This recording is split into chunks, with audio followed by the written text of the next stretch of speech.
कार्तिक मास की पूजा तुलसी माता के बिना वैसे ही अधूरी है जैसे बिना सूर्य, चंद्रमा और तारों के आकाश अधूरा है। और तुलसी माता ही इस पावन मास की आत्मा है, जिनके पत्ते पत्ते में भगवान श्री विष्णु का वास है और जिनकी सुगंध से वातावरण भक्ति और शुद्धता से भर उठता है। तो आइए प्रिय श्रोताओं, आज हम तुलसी माता की कथाओं का श्रवण करेंगे। उससे पहले हम सभी प्रार्थना करें। हे तुलसी माता, हे श्री कृष्ण, आपकी कृपा से हम सब के जीवन में भक्ति का प्रकाश फैले। श्री कृष्ण का नाम हमारे हृदयों में सदा गूंजता रहे और हर घर में तुलसी माता की कृपा से सुख, शांति, प्रेम और समृद्धि का वास हो। सभी प्रेम से बोलिए तुलसी माता की जय। प्रिय श्रोताओं, अब सुनिए कैसे कार्तिक मास में की गई तुलसी पूजा ने एक बूढ़ी माई को उनके अंतिम समय में श्री कृष्ण का कंधा दिलवाया। कार्तिक मास में सभी औरतें तुलसी जी को जल से सींचा करती थी।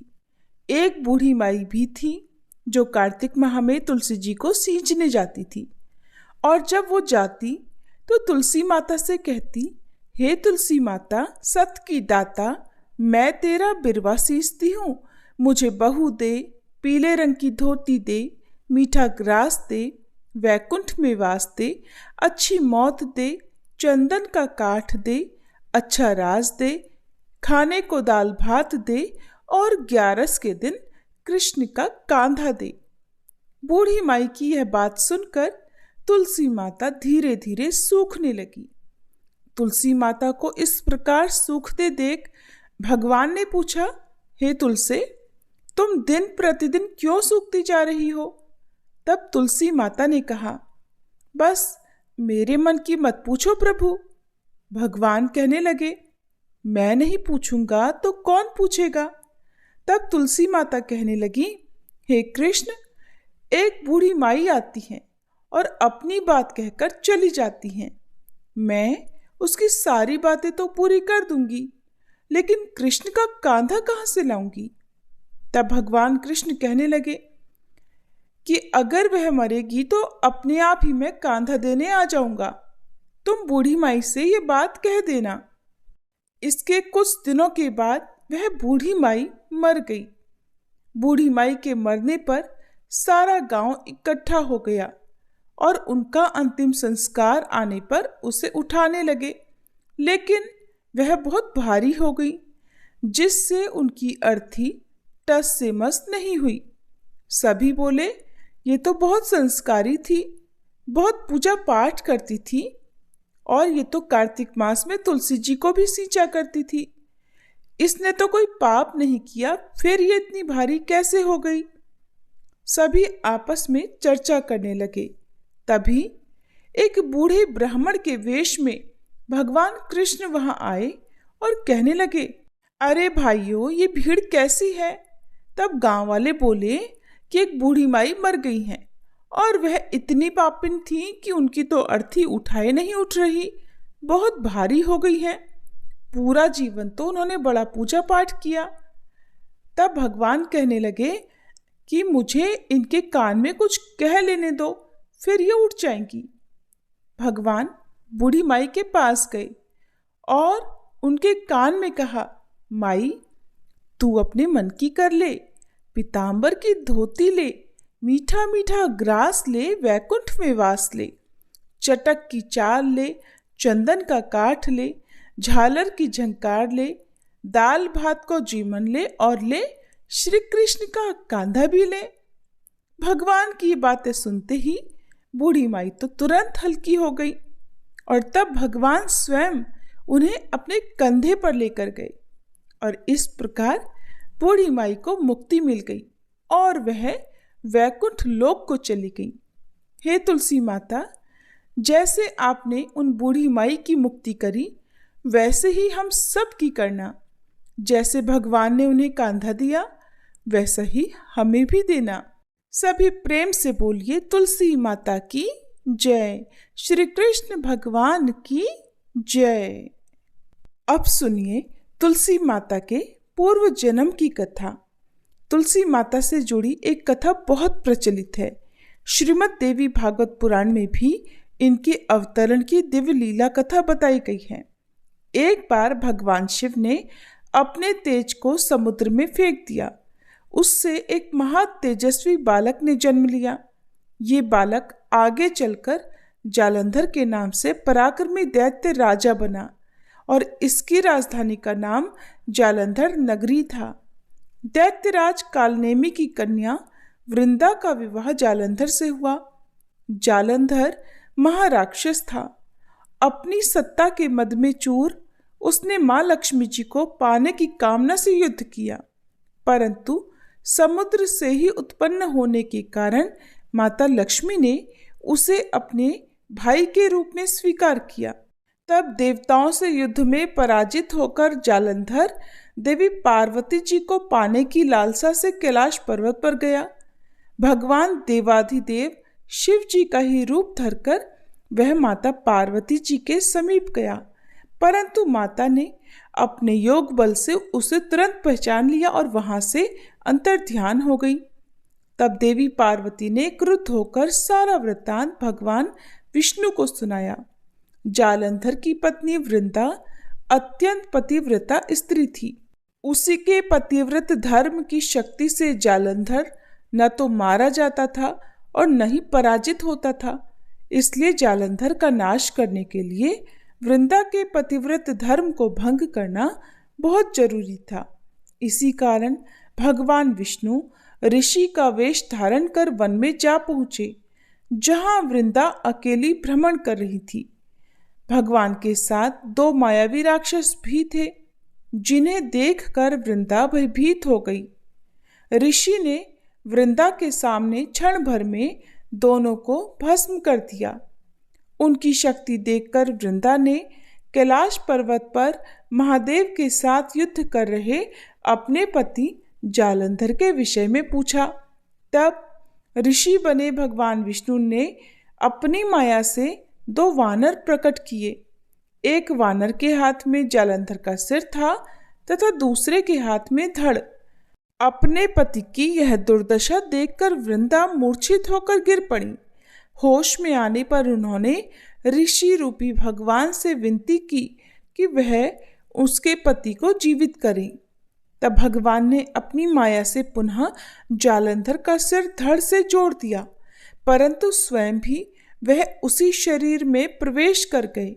वृंदा को इस छल का जरा भी आभास नहीं हुआ और जालंधर बने भगवान के साथ वृंदा पतिव्रता का व्यवहार करने लगी, जिससे उसका सतीत्व भंग हो गया।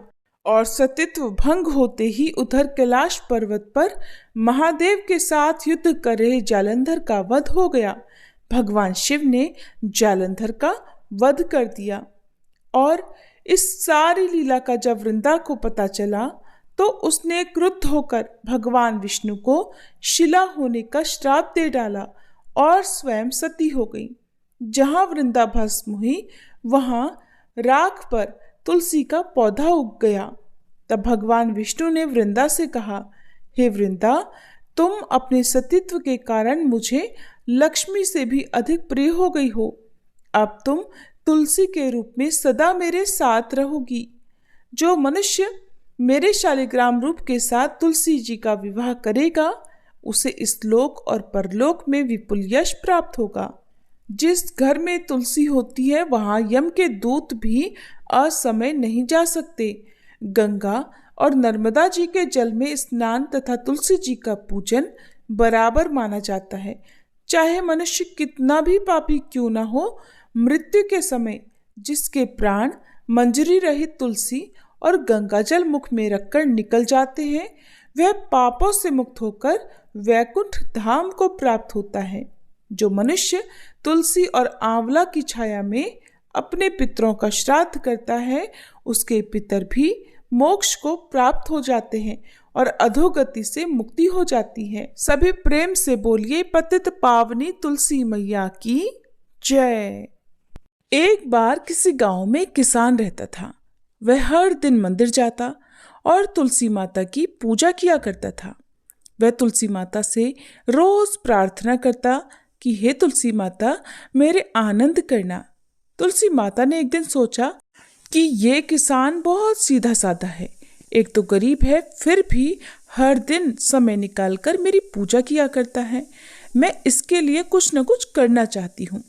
ये सोचकर तुलसी माता ने एक छोटी कन्या का रूप धरा और किसान के रास्ते पर जाकर बैठ गई और फिर उस किसान से कहने लगी कि मैं भी तुम्हारे घर चलना चाहती हूँ, मेरा कोई नहीं है।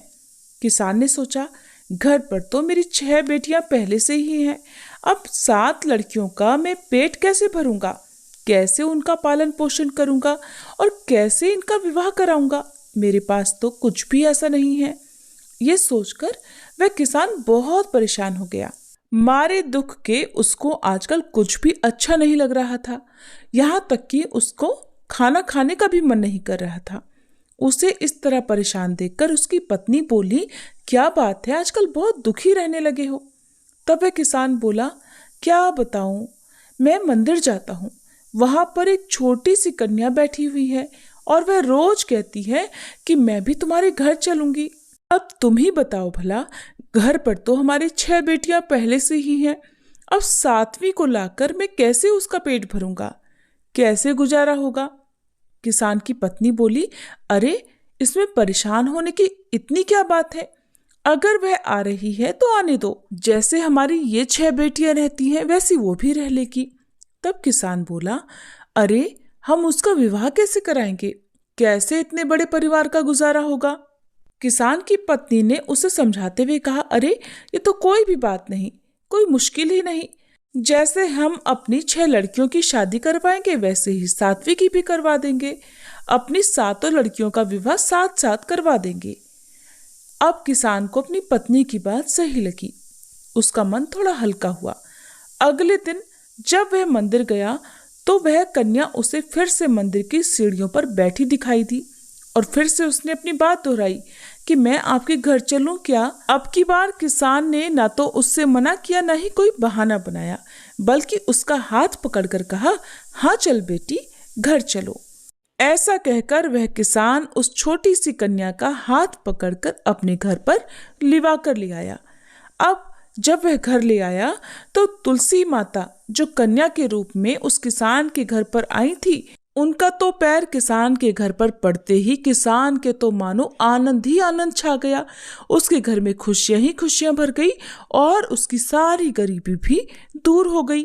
अब किसान के घर में किसी बात का कोई अभाव नहीं था। धीरे धीरे समय बीता और किसान की वो सभी कन्याएं अब विवाह के लायक हो गई। जब वह किसान अपनी बेटियों की शादी के लिए वर ढूंढने के लिए जाने लगा तो सबसे छोटी कन्या ने कहा कि पिताजी, मेरे लिए तो शालिग्राम जी के मंदिर में जाकर शालिग्राम जी को ही लेकर आना और उनसे कहना कि वो बारात लेकर आए मुझसे विवाह करने के लिए। और पिताजी, मेरी बाकी 6 बहनों के लिए आप अपनी इच्छा से वर ढूंढ लेना। किसान ने ऐसा ही किया और तुलसी महारानी की कृपा से उसके तो सारे जेवर, कपड़ा, खाना सब तैयार हो गया और खूब धूमधाम से सबका विवाह हो गया और उस किसान के घर पर तुलसी माता की कृपा हो गई। हे तुलसी माता, जैसे आपने उस किसान के घर पर कृपा की वैसे ही सब पर करना और वैसे ही आनंद और खुशियां सबको देना।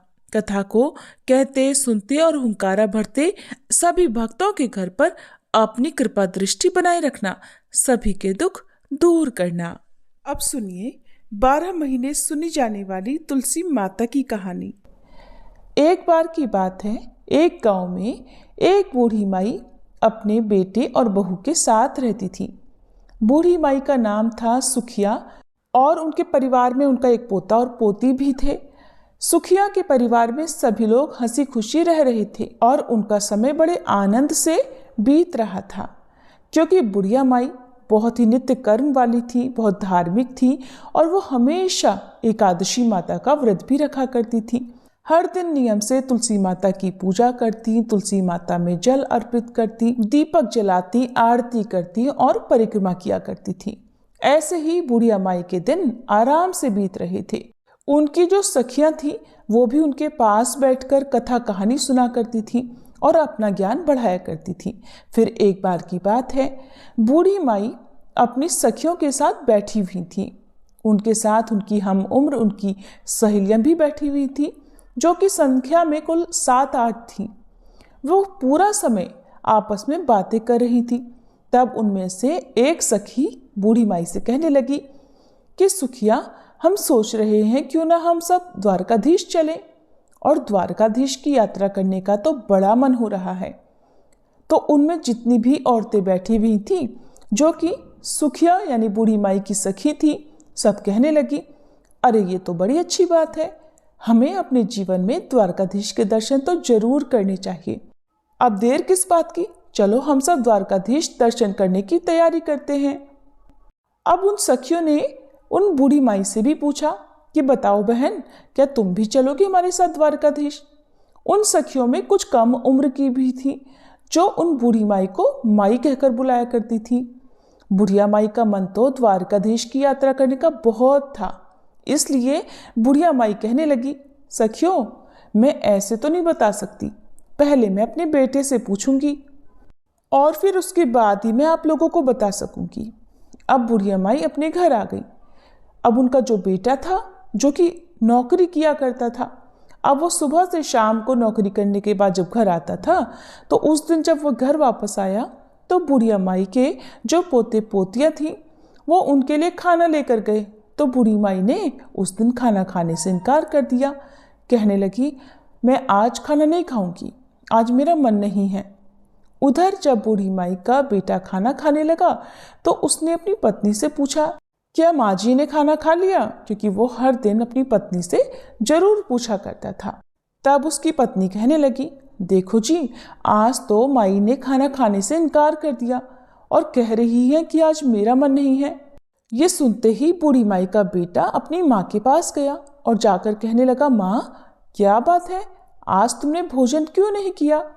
तब बूढ़ी माई कहने लगी, बेटा आज मेरा बिल्कुल मन नहीं है। तो बेटा कहने लगा, माँ जी कहीं आपकी तबीयत तो खराब नहीं है? अगर कोई परेशानी है तो मुझे बताओ, मैं अभी आपको वैद्य जी के पास लेकर चलता हूँ।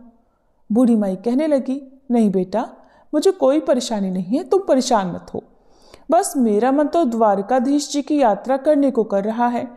तब बेटा बोला, माँ खुलकर बताओ बात क्या है? तब बूढ़ी माई ने शाम को हुई अपनी सखियों के बीच की सारी बातें अपने बेटे को बता दी कि बेटा, मेरी कुछ सहेलियां द्वारकाधीश जी की यात्रा पर जा रही हैं और मेरा भी बड़ा मन कर रहा है कि मैं भी उनके साथ यात्रा पर जाऊं। माँ की इतनी बात सुनकर बेटा बोला, माँ जी इसमें तो कोई बात नहीं है इतना सोचने की, मैं तुम्हारी यात्रा जाने का प्रबंध कर देता हूँ, तुम जरूर यात्रा पर जाना। अब तो बूढ़ी माई बेटे के मुंह से ये बात सुनकर बड़ी खुश हो गई और वह मन ही मन द्वारकाधीश जी का ध्यान करने लगी। फिर वो अपने बेटे से कहने लगी, बेटा लेकिन मुझे एक बात की चिंता है। तो बेटा बोला, माँ बताओ ना क्या चिंता है? तो माँ बोली, बेटा अगर मैं द्वारकाधीश की यात्रा के लिए जाऊंगी तो कम से कम 4-5 दिन तो मुझे लग जाएंगे वापस आने में, लेकिन उसके बाद जो आंगन में मेरी तुलसी माता रखी है उन्हें कौन सींचेगा, कौन उनकी पूजा पाठ करेगा, कौन उनकी आरती करेगा? तब बेटा बोला, माँ आप चिंता बिल्कुल मत करो, वो सारे काम आपकी बहू कर लेगी, मैं उससे बोल दूंगा, वो आपकी तुलसी जी की पूजा कर लेगी। अब सुनकर तो बूढ़ी माई निश्चिंत हो गई। फिर वो कहने लगी, ठीक है बेटा। और अगली सुबह बूढ़ी माई बहुत खुशी से द्वारकाधीश जाने की तैयारी करने लगी। बूढ़ी माई का बेटा इधर अपनी पत्नी से बोला कि सुनो भाग्यवान, मेरी माँ तो द्वारकाधीश की यात्रा पर जा रही हैं, इसलिए मेरी माँ के लिए तुम काजू बादाम के अच्छे से लड्डू बना दो ताकि रास्ते में मेरी माँ को कोई परेशानी ना हो। अब जो बूढ़ी माई की बहू थी वो मन ही मन सोचने लगी कि मुझे तो ये एक दिन के लिए भी मायके नहीं जाने देते, कहते हैं यहाँ पर सारा काम बिगड़ जाएगा। अब देखो अपनी माँ को 4-5 दिनों के लिए यात्रा पर भेज रहे हैं। चलो माँ जी दर्शन करने के लिए जा रही हैं, ये तो ठीक है, अब उनकी पूजा का काम भी मुझे सौंप कर जा रही है। बूढ़ी माई की बहू तो कुछ कह नहीं पा रही थी, लेकिन उसने मन ही मन एक साजिश रची। उसने अपने पति से तो कह दिया कि ठीक है, मैं माँ के लिए गोंद गिरी और बादाम काजू के लड्डू बना दूंगी और उन्हें एक डिब्बे में भरकर माँ जी को दे दूंगी। अब बेटा तो निश्चिंत होकर सुबह नौकरी पर चला गया। इधर घर में जो बूढ़ी माई की बहू थी, उसने क्या किया कि जो तुलसी जी का गमला था उसमें जो तुलसी जी लगी हुई थी, उसने तुलसी जी को जड़ से उखाड़ लिया और जड़ सहित उसे एक पीतल के डिब्बे में भर दिया और अपनी सासू माँ की थैली में रखकर दे दिया और कहने लगी, ये लीजिए माँ जी, इसमें गोंदगिरी के काजू बादाम के लड्डू हैं, आप रास्ते में इन्हें खा लेना। और फिर बूढ़ी माई अपने बेटा बहू को आशीर्वाद देती हुई अपनी तीर्थ यात्रा के लिए चलते समय अपनी बहू से कहने लगी, बेटी घर में मेरे पीछे तुलसी जी का ध्यान रखना। तो बहू बोली, ठीक है माँ जी, आप बिल्कुल निश्चिंत होकर जाइए। अब बूढ़ी माई ने तो आशीर्वाद की झड़ी लगा दी, खूब भर भर कर अपनी बहू को आशीर्वाद दिया और कहने लगी, बहू ने तो मुझे काजू बादाम के लड्डू बना कर दिए हैं। दूध नहाओ पूतो फलो, लाखों में बैठो करोड़ों में उठो, दिन दूनी रात चौगुनी तरक्की करो। उनके मुंह से तो अपनी बहू के लिए आशीष फूट रहे थे और सौभाग्यवती रहो, मेरे बेटे का काम अच्छा चले। इस तरह के न जाने कितने कितने आशीर्वाद देती हुई बूढ़ी माई बहुत खुशी खुशी अपनी सखियों के साथ जा मिली। अब सारी सखियां और बूढ़ी माई द्वारकाधीश जी की पैदल यात्रा कर रही थी। यात्रा करते करते जब वह थक गईं तो उन्होंने एक जगह देखा जहां पर वह विश्राम कर सकते थे। तो सब लोगों ने अपना खाना पीने का जो सामान था निकाला और सारी सखियां मिलकर बैठकर खाने लगी और विश्राम करने लगी। तब बूढ़ी माई ने भी अपना डिब्बा खोलकर देखा तो उसमें तो घी से बने काजू बादाम के लड्डू भरे हुए थे। अब बूढ़ी माई ने आधा लड्डू खुद खाया और आधा लड्डू सभी सखियों में भी बांट दिया और भगवान को भी भोग मन ही मन लगा दिया। अब सारी सखियां कहने लगी, अरे सुखिया, देखो तो तुम्हारी बहू तुम्हारा कितना ध्यान रखती है। तुम्हारी बहू ने तो तुम्हारे लिए घी के लड्डू बनाकर दिए हैं। तुम्हारी बहू तो बड़ी अच्छी है, देखो तुम्हारा कितना ख्याल रखती है। बूढ़ी माई भी मन ही मन अपनी बहू की तारीफें कर रही थी, साथ ही साथ तुलसी माता को भी याद कर रही थी। चलते चलते वह सारी सखियां अब द्वारकाधीश पहुंच गई। जब वे वहां पर पहुंची तो उस समय शाम हो रही थी। शाम का समय था तो वहां पर दर्शन करने के लिए बहुत लंबी भीड़ भी लगी हुई थी। इतनी लंबी लाइन देखकर द्वारकाधीश जी के दर्शन करने के लिए तो अब बूढ़ी माई मन ही मन सोचने लगी और आंखें बंद करके ध्यान करने लगी कि प्रभु जी, इतनी लंबी भीड़ है, अगर आज मुझे आपके दर्शन नहीं हुए और कपाट बंद हो गए तब तो मेरा यहाँ आना ही बेकार हो जाएगा। बूढ़ी माई मन ही मन द्वारकाधीश जी से प्रार्थना कर रही थी कि प्रभु, एक बार जीवन में मुझे दर्शन करने के लिए दे दो। मैं तो बहुत दूर से आपके दर्शन के लिए पैदल चलकर आई हूँ। हे प्रभु, मैं तो आपके दर्शनों की प्यासी हूँ। मन ही मन ध्यान करने के बाद बूढ़ी माई ने आंखें खोली तो क्या देखा कि एकदम से चमत्कार हो गया। वो जो लंबी सी लाइन लगी हुई थी, उस लाइन में वो सबसे आगे खड़ी थी और सामने खड़े थे द्वारकाधीश जी। ये देखकर बूढ़ी माई की तो हैरानी का ठिकाना नहीं रहा। कहाँ तो वह भीड़ की लाइन में सबसे पीछे थी और कहाँ ये चमत्कार हुआ कि वो लाइन में सबसे आगे आ गई और पंडित जी सबका प्रसाद चढ़ा रहे थे। तब बूढ़ी माई ने अपना डिब्बा खोलकर देखा तो उसमें एक लड्डू और एक तुलसी जी की पत्ती भी रखी हुई थी। अब बूढ़ी माई ने वही लड्डू और तुलसी जी की पत्ती द्वारकाधीश जी को चढ़ाने के लिए यानी भोग लगाने के लिए पुजारी जी को थमा दी। फिर मन ही मन बूढ़ी माई सोचने लगी, हे प्रभु, यहाँ तो एक से एक अमीर सेठ आए हुए हैं, महंगे से महंगे भोग आपके लिए लेकर आए हुए हैं और मेरा लगाया हुआ भोग तो एकदम साधारण सा है। भला द्वारकाधीश मेरे लगाए हुए भोग को कहाँ स्वीकार करेंगे। पता नहीं मेरे लगाए गए भोग का नंबर आएगा भी या नहीं। मन ही मन वह द्वारकाधीश जी को याद कर रही थी कि हे प्रभु, मेरे भी लड्डू का भोग लगाओ ना और मुझे निहाल करो। ऐसी प्रार्थना करने के बाद बूढ़ी माई ने आंखें खोली तो उनकी आंखें आश्चर्य से फैल गई। क्या देखती हैं कि द्वारकाधीश जी के हाथों में जो लड्डू था, ये तो वही लड्डू था जो बूढ़ी माई ने भोग लगाने के लिए पुजारी जी को दिया था। साथ में तुलसी जी की पत्ती भी थी जो ठाकुर जी के हाथ में थी। अब तो ये सारा दृश्य देखकर बूढ़ी माई बड़ी प्रसन्न हुई और गदगद हो गई कि प्रभु ने मेरा भोग स्वीकार कर लिया। तभी जो द्वारकाधीश जी के पुजारी जी थे वो सभी को प्रसाद बांट रहे थे, तो उन्होंने बूढ़ी माई को भी प्रसाद दिया। बूढ़ी माई ने वह प्रसाद अपने आंचल में ले लिया और हाथ जोड़ लिए। फिर वह प्रसाद लेकर सोचने लगी कि ये प्रसाद मैं अपने घर लेकर जाऊंगी और घर जाकर मैं अपने पोते पोती और अपने बेटे बहू के साथ मिलकर ग्रहण करूंगी। ये सोचकर पुजारी जी ने जो प्रसाद दिया था उसे बूढ़ी माई ने अपने डिब्बे में रख लिया और दर्शन करके प्रभु को धन्यवाद करके बूढ़ी माई बाहर आ गई। बाहर आई तो बहुत देर तक अपनी सखियों का इंतजार करने लगी।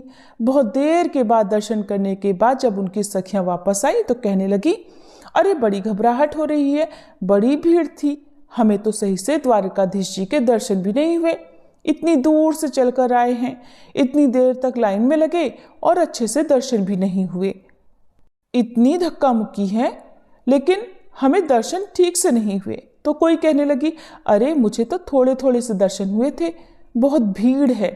अब सारी सखियां अपनी आपस में मिलकर परेशानियां गिना रही थी, लेकिन बूढ़ी माई मन ही मन मुस्कुरा रही थी। कहने लगी, मुझे तो द्वारकाधीश जी के बहुत अच्छे से दर्शन हुए हैं और मेरा तो भगवान ने भोग भी ग्रहण किया। इस तरह से सारी सखियां अपने द्वारकाधीश जी की यात्रा करके वापस अपने गांव के लिए चल पड़ी। बूढ़ी माई ने घर पहुंचकर अपने बेटे बहू को आवाज लगाई। बेटा अंदर से आया और माँ के पैर छुए। बेटे को माँ ने बहुत से आशीर्वादों की झड़ी लगा दी कि जुग जुग जियो मेरे लाल, मेरी यात्रा तो बड़ी सफल रही। फिर कहने लगी, अरे बेटा बहू कहाँ है? बहू नहीं आई, बहू दिखाई नहीं दे रही है। क्योंकि बेटा हाथ में पानी का गिलास लेकर खड़ा था कि माँ जी ये लो पानी पियो और आराम से बैठ जाओ। पानी का गिलास जब बेटा लेकर खड़ा था तो बूढ़ी माई फिर से पूछने लगी, बताना बेटा बहू कहाँ गई है? तब बेटा बोला, माँ मैंने तो उसे घर से निकाल दिया। माँ कहने लगी, बेटा ये क्या किया तूने? ये तो बड़ा अनर्थ कर दिया। मेरे जाने के बाद तूने ऐसा क्यों किया? मैं जो 4-5 दिन की यात्रा के लिए गई तो तूने पीछे से बहू को ही घर से निकाल दिया। अरे ऐसा क्या हुआ जो तूने मेरी बहू को निकाल दिया? मेरी बहू तो बड़ी गुनी है। तब बेटा बताने लगा, माँ जी ये जो आपकी बहू है ना, इसने तो आपके साथ बड़ा भारी छल किया है। मैंने उसे गोंद और बादाम काजू के लड्डू बनाने के लिए बोला था कि मेरी माँ यात्रा पर जा रही है, तुम उनके लिए लड्डू बांध कर दे देना। तो उसने तो आंगन में लगी तुलसी जी को जड़ से ही उखाड़ कर पीतल के डिब्बे में भरकर तुम्हें दे दिया। ये सुनकर बूढ़ी माई कहने लगी, अरे बेटा लेकिन मैंने तो डिब्बा खोलकर देखा था, उसमें तो काजू बादाम के ही लड्डू थे और मैंने खाए भी, अपनी सखियों को भी खिलाए। तब बेटा कहने लगा, नहीं माँ, उसने तो यही साजिश रची थी। जब मैंने तुलसी की पूजा के लिए कहा तो आंगन में देखा तो तुलसी ही नहीं थी। फिर मैंने उससे पूछा कि बताओ तुलसी कहाँ गई? तो उसने मुझे सारी बात बता दी कि उसने जलन में आकर तुलसी जी को उखाड़ कर डिब्बे में बंद करके बूढ़ी माई को दे दिया था, क्योंकि वो द्वारकाधीश जी की यात्रा के लिए जा रही थी और अपनी तुलसी सेवा का काम मुझे सौंप कर जा रही थी। ये बात सुनकर माँ जी बोली कि बहू ने ऐसा किया है, चलो उसकी गलती है, लेकिन उसी के कारण तो बेटा मुझे द्वारकाधीश जी के दर्शन हुए। मेरे साथ तो बेटा ऐसे चमत्कार हुए हैं कि मैं तुम्हें क्या बताऊं, मैं कैसे गुणगान करूं। पता है क्या हुआ? मैं तो भीड़ में सबसे पीछे खड़ी थी, क्योंकि भीड़ बहुत थी, बहुत देर से नंबर आता। लेकिन मेरे साथ द्वारकाधीश जी ने ऐसा चमत्कार किया, मुझ पर ऐसी कृपा की कि मैं द्वारकाधीश जी की कृपा से भीड़ में सबसे आगे हो गई। और तो और बेटा, बहू ने तुम जो कह रही हो कि तुलसी का पौधा मेरे डिब्बे में रख दिया था, उस डिब्बे में तो एक तुलसी का पत्ता और एक लड्डू भी था। शायद तुलसी माता की कृपा से ही वह तुलसी जी लड्डू में बदल गई थी और एक पत्ता मेरा इसलिए छोड़ दिया था कि मैं भगवान को भोग लगाऊं, क्योंकि द्वारकाधीश जी को, ठाकुर जी को तो बिना तुलसी के पत्ते का भोग लगाया ही नहीं जाता, इसीलिए उन्होंने मेरा भोग स्वीकार भी किया था। अब बेटा चाहे कुछ भी हो, चाहे तुम कुछ भी कहो, मेरी बहू के कारण ही मुझे द्वारकाधीश जी का एक चमत्कार देखने को मिला है और मुझे उनके इतने अच्छे दर्शन भी हुए हैं। मैं तो उनके दर्शन करके निहाल हो गई। बेटा तू अभी जा, बहू मायके में होगी, उसे लेकर आ। अब बेटा अपनी माँ की बात को भला कैसे टालता। अब बेटा चल पड़ा अपनी पत्नी को लेने के लिए उसके मायके, और फिर अपनी पत्नी को लेकर वह वापस घर आ गया। जब बहू मायके से घर आई तो अपनी सासू माँ के पैरों में गिर गई और माफी मांगने लगी। तब बूढ़ी माई ने उसे उठाकर अपने गले से लगा लिया और कहा, अरे बहू, मैंने तो तुझे कब का माफ कर दिया, तेरी वजह से ही तो मुझे भगवान के दर्शन हुए हैं। अगर तू ऐसा नहीं करती तो पता नहीं मुझे भगवान के दर्शन होते भी या नहीं। मैंने तुझे माफ कर दिया, लेकिन हाँ, अगर तुझे माफी मांगनी है तो एकादशी माता और तुलसी माता से मांगो। तब बहू ने तुलसी माता से माफी मांग ली। फिर उन्हें याद आया कि अरे, जो द्वारकाधीश से तुम्हारे लिए मैं प्रसाद लेकर आई थी, याद है कहाँ है? बच्चे आए थे खेलते हुए तो कहने लगे, दादी माँ आ गई, दादी माँ आ गई। दादी माँ, आप यात्रा पर गई थी तो बताओ ना हमारे लिए क्या लेकर आई। तब दादी माँ बोली, अरे बच्चों, मैं तुम सब के लिए वहां से द्वारकाधीश जी का प्रसाद लेकर आई हूँ, सब मिलकर थोड़ा थोड़ा बांट कर खा लेंगे। अब जैसे ही बूढ़ी माई ने अपने थैले में से वह पीतल का डिब्बा निकाला और उसमें से जो वह प्रसाद निकालने लगी, तो उसमें जो लड्डू था वो तो सामान्य नहीं था, वो तो पूरा का पूरा डिब्बा ही हीरे मोतियों से भरा हुआ था। अब तो ये देखकर बूढ़ी माई की और बहू बेटे की भी आंखें आश्चर्य से फैल गई। तब बूढ़ी माई कहने लगी कि बेटा, मैंने तो इसमें लड्डू रखा था, पता नहीं कहाँ से इतने सारे हीरे मोती इसमें आ गए हैं। तब बेटा बहू कहने लगे कि माँ जी, ये सब तो एकादशी माता और तुलसी माता की कृपा से हुआ है। आपकी यात्रा सच्ची थी, आपकी भक्ति सच्ची है, इसीलिए तो उन्होंने आपको आपकी एकादशी और तुलसी माता की पूजा का फल दिया है। अब तो बहू बेटा माँ के कदमों में पड़ गए। माँ बोली, बेटा मुझे छोड़, तुलसी माता के कदमों में पड़ो। तो बहू और बेटा ने तुलसी माता से माफी मांगी, ठाकुर जी से माफी मांगी कि अनजाने में हमसे भूल हो गई, माफ कर दो। अब तो बहू बेटा भी अपनी माँ की तरह एकादशी का व्रत रखने लगे और तुलसी माता की पूजा और सेवा करने लगे, तुलसी माता को सींचने लगे, तुलसी जी की खूब पूजा सेवा करने लगे। इसी तरह से अब उनके खुशी खुशी दिन बीतने लगे।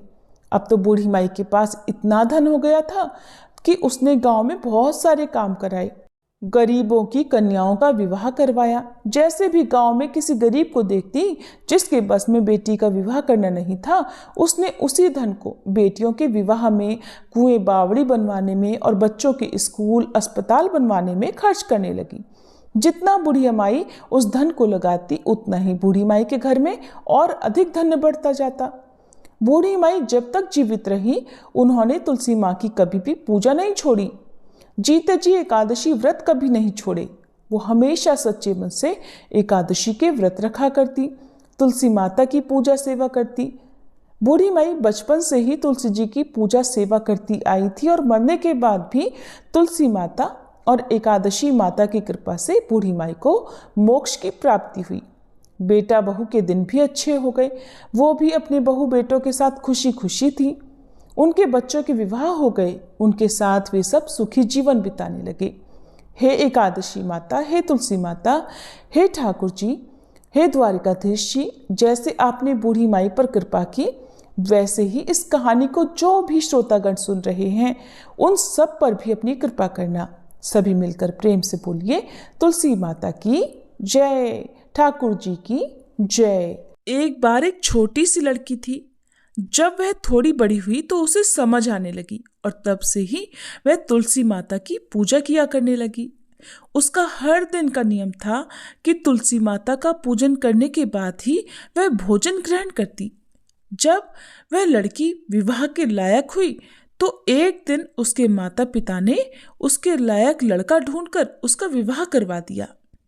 लड़की को उसके माता पिता ने दहेज में एक तुलसी का गमला भी दिया, क्योंकि वे जानते थे कि उनकी बेटी को तुलसी पूजन कितना प्यारा है और वे बिना तुलसी के पूजन किए कुछ खाती भी नहीं। ससुराल में अब वह लड़की हर दिन सुबह उठते ही पूजा करती, तुलसी की पूजा करती, फिर उसके बाद ही खाना खाने बैठती थी। उसकी 2 जिठानियां भी थीं। वे दोनों उसको इस तरह पूजा करता देखती तो खूब मजाक उड़ाती कि बड़ी नियम धर्म वाली बनती है। उन दोनों को उस लड़की से बहुत ईर्ष्या भी होती थी, इसलिए अक्सर वे दोनों तुलसी जी का गमला छुपा दिया करती। वह लड़की बड़ी मुश्किल से ढूंढ ढांड कर वह गमला लाती, अच्छे से साफ करती और फिर पूजा करती और उसके बाद कुछ खाती थी। आए दिन उस लड़की की जिठानियां उसे सताने लगी और गमला छुपा दिया करती। किसी तरह से ढूंढ ढांड कर वह तुलसी का गमला लाती और पूजा करती। एक दिन तो उसकी जिठानियों ने क्या करा कि तुलसी का वह गमला ही दूर फेंक दिया। लड़की ने घर में आसपास उस गमले को खूब ढूंढा, लेकिन गमला वहां होता तब तो मिलता ना। वह गमला मिला ही नहीं। ढूंढ ढांड कर वह लड़की बहुत परेशान हो गई, इतना दुखी हो गई कि जब उसने तुलसी जी की पूजा ही नहीं की तो उसने खाना भी नहीं खाया, जो कि उसका रोज का नियम जो था। अब जब नियम टूटा तो वह बहुत उदास हो गई। उस लड़की की सच्ची भक्ति देखकर इधर तुलसी माता उस पर बहुत प्रसन्न हो गई और उसके कमरे में अचानक तुलसी माता का गमला प्रकट हो गया। अगले दिन सुबह जब वह लड़की सोकर उठी तो उसने क्या देखा कि उसकी चारपाई के चारों कोनों पर तुलसी माता का गमला आ गया है। अब तो ये देखकर लड़की बहुत खुश हो गई और सोचने लगी कि अब तो मेरी तुलसी माता को कोई चुरा नहीं सकेगा, कोई तुलसी का गमला छुपा नहीं सकेगा। पूजा करने के लिए भी मुझे अब कहीं और नहीं जाना पड़ेगा। अब तो मेरी तुलसी माता को कोई फेंक भी नहीं सकेगा। ये सोचकर बहुत खुश हो गई और जल्दी से उठकर उसने स्नान किया और तुलसी माता की पूजा कर ली। पूजा करने के बाद जब वह खाना खाने बैठी तो उसकी जिठानियां उसका मजाक उड़ाने लगी, कहने लगी, लो, देवरानी का नियम धर्म पूरा हो गया। दरअसल उन्होंने ऐसा इसलिए कहा क्योंकि उन्होंने तो जानबूझकर तुलसी का गमला बहुत दूर फेंक दिया था और उन्हें ये लग रहा था कि देवरानी ने आज तुलसी की पूजा नहीं की और बिना पूजा किए ही खाना खाने बैठ गई। तब दोनों जिठानियां देवरानी को ताना देते हुए कहने लगी, हो गया तुम्हारा नियम धर्म पूरा, कर ली तुमने तुलसी की पूजा। तो देवरानी धीरे से बोलने लगी, हाँ, मैंने पूजा कर ली। जेठानियां कहने लगी, अरे कहाँ से कर ली पूजा, गमला तो हमने फेंक दिया था। ऐसा कहकर जेठानियां हंसने लगी तो देवरानी कहने लगी, देख लो मेरे कमरे में खाट पर तुलसी जी लगी हुई है। अंदर जाकर जेठानियों ने देखा तो बहुत शर्मिंदा हुई और बोली, देवरानी, तुम्हारी भक्ति में बहुत सच्चाई है, हमने तुम्हें बहुत परेशान किया, हमें क्षमा कर दो। तब भोली भाली देवरानी ने अपनी जिठानियों को क्षमा कर दिया और तब से देवरानी और जिठानी मिलकर तुलसी जी की पूजा करने लगी और उनके घर में सुख समृद्धि के भंडार भर गए और उनके सभी दुख दूर हो गए। हे तुलसी माता, जैसी निर्मल बुद्धि आपने जेठानियों की और जैसे उन सब के घर में सुख समृद्धि के भंडार भरे, वैसे ही इस कथा को कहने और सुनने वाले सभी भक्तों के घर में भरना। प्रेम से बोलिए तुलसी माता की जय। एक समय एक परिवार में ननद और भाभी साथ साथ रहा करती थी। ननद का विवाह अभी नहीं हुआ था। वह तुलसी जी के पौधे की बहुत सेवा करती थी, नियम से तुलसी को सींचती और दीपक जलाती थी। लेकिन उसकी भाभी को ये सारी बातें बिल्कुल भी पसंद नहीं थी। जब कभी उसकी भाभी को बहुत ज्यादा गुस्सा आता तब वह अपनी ननद को ताना देते हुए कहती कि जब तुम्हारा विवाह होगा तो मैं इस तुलसी को ही बारातियों को खाने को दूंगी और तुम्हारे दहेज में भी तुलसी ही दूंगी। तुम जब देखो तुलसी की ही सेवा करती रहती हो। कुछ समय बीत जाने पर ननद का विवाह तय हो गया। विवाह के दिन भाभी ने अपने कहे अनुसार बारातियों के सामने तुलसी का वह गमला फोड़ दिया जिसकी सेवा उसकी ननद किया करती थी और तुलसी के पत्ते खाने के लिए कहा। तुलसी जी की कृपा से वह फूटा हुआ गमला कई सारे स्वादिष्ट पकवानों में बदल गया। भाभी ने गहनों के नाम पर तुलसी की मंजरी से बने हुए गहने अपनी ननद को पहना दिए। देखते ही देखते तुलसी जी की मंजरी से बने वो गहने भी सुंदर सोने जवाहरात में बदल गए। इतना ही नहीं, भाभी ने मारे क्रोध के वस्त्रों के स्थान पर तुलसी का जनेऊ रख दिया और वह भी रेशमी और सुंदर वस्त्रों में बदल गया। अब जब ननद अपनी ससुराल में पहुंची तो ससुराल में तो उसके दहेज की बहुत प्रशंसा हुई। ये बात भाभी के कानों तक भी पहुंची। उसे बहुत आश्चर्य हुआ। उसने सोचा कि उसने तो ननद के गहने, कपड़े और जनेऊ तक तुलसी जी के ही रखे थे, तुलसी की मंजरी रखी थी। ये सब जानकर भाभी को बहुत आश्चर्य हुआ। अब उसे तुलसी की पूजा का महत्व समझ में आ गया। उस भाभी की भी एक लड़की थी। वह तब अपनी बेटी से कहने लगी कि बेटी, तुम भी तुलसी की सेवा किया करो, तुम्हें भी तुम्हारी बुआ की तरह फल मिलेगा। वह जबरदस्ती अपनी बेटी से तुलसी की सेवा करने को कहा करती, लेकिन लड़की का मन तो तुलसी की सेवा में लगता ही नहीं था। धीरे धीरे समय बीता। भाभी की लड़की बड़ी हो गई। अब उसके विवाह का समय आ गया। तब भाभी सोचने लगी कि जैसा व्यवहार मैंने अपनी ननद के साथ किया था वैसे ही अब मैं अपनी बेटी के साथ भी करूंगी, तो ये भी गहनों से लद जाएगी और बारातियों को भी खाने में तरह तरह के पकवान मिलेंगे और ससुराल में भी इसे बहुत मान सम्मान मिलेगा। यही सोचकर भाभी बारातियों के सामने तुलसी का गमला फोड़ देती है, लेकिन इस बार गमले की मिट्टी मिट्टी ही रहती है। मंजरी और पत्ते भी अपने ही रूप में रहते हैं। जनेऊ ने भी अपना रूप नहीं बदला। और जब भाभी ने सभी बारातियों को खाने में तुलसी के पत्ते दिए तो ये देखकर सभी लोग और बाराती भी भाभी की बुराई करने लगे। भाभी ने लालच में आकर अपनी बेटी के दहेज में भी तुलसी के पत्ते और मंजरी आदि रख दिए थे।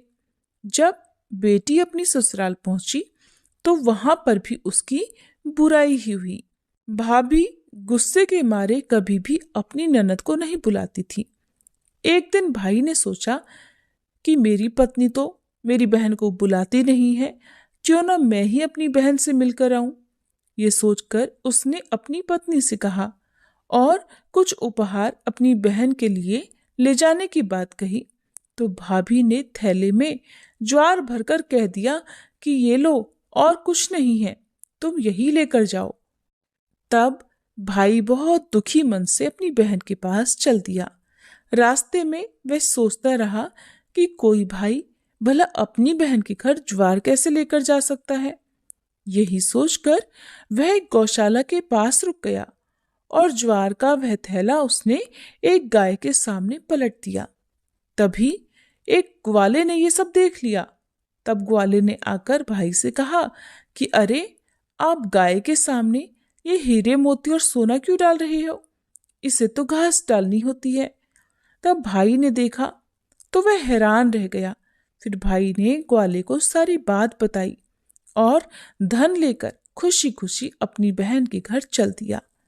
दोनों भाई बहन एक दूसरे को देखकर बहुत प्रसन्न हो गए। तब बहन ने तुलसी माता से सच्चे मन से प्रार्थना की कि उसकी भाभी को सद्बुद्धि प्राप्त हो जाए और तुलसी माता की कृपा से उनके घर में सुख, समृद्धि और धन के भंडार भर जाएं। तब कुछ दिनों के बाद देखते ही देखते भाभी का मन बदल गया और वह अपनी ननद को बहुत मान सम्मान देने लगी और अब वह भी सच्चे मन से तुलसी जी की सेवा करने लगी। तुलसी माता की कृपा से उनके घर में सुख, समृद्धि के भंडार भर गए। उनके घर में अब कलह क्लेश नहीं होता था और सभी सुख से रहने लगे। प्रेम से बोलिए तुलसी माता की जय।